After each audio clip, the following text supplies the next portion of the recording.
9.5 recovery ಇದ್ದರೆ, ಆಮೇಲೆ 9.5 recovery ಇದ್ದರೆ ಮತ್ತು ಅದಕ್ಕಿಂತ ಕಡಿಮೆ ಇದ್ದರೆ ಪ್ರತಿ ಟನ್ನಿಗೆ 3,290.50 3,290.50 ಇಷ್ಟು ಕೊಡಬೇಕು ಅಂತ ತೀರ್ಮಾನ ಮಾಡಿದ್ರು. ಯಾರು ತೀರ್ಮಾನ ಮಾಡಿರೋದು?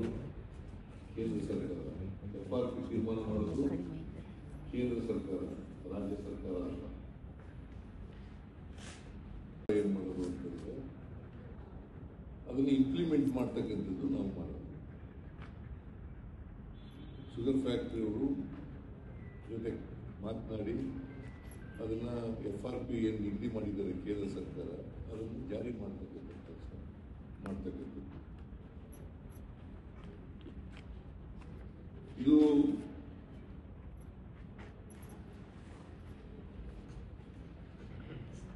ಕಬ್ಬು ನಿಯಂತ್ರಣಕ್ಕೆ ಸಂಬಂಧಪಟ್ಟ ಕಾಯ್ದೆಯಲ್ಲಿ ಸ್ಪಷ್ಟವಾಗಿ ಪ್ರಸ್ತಾಪಿಸಲಾಗಿದೆ.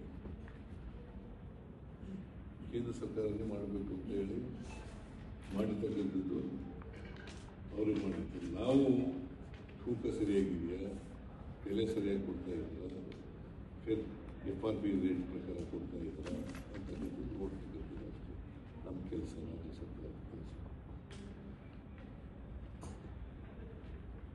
ಆಮೇಲೆ ನಿಗದಿತ ಅವಧಿಯಲ್ಲಿ ಹಣ ಪಾವತಿ ಮಾಡ್ತಾ ಇದ್ದಾರಾ, ಇದನ್ನೆಲ್ಲ ನೋಡ್ಕೊಳ್ತಕ್ಕಂಥದ್ದು ರಾಜ್ಯ ಸರ್ಕಾರ.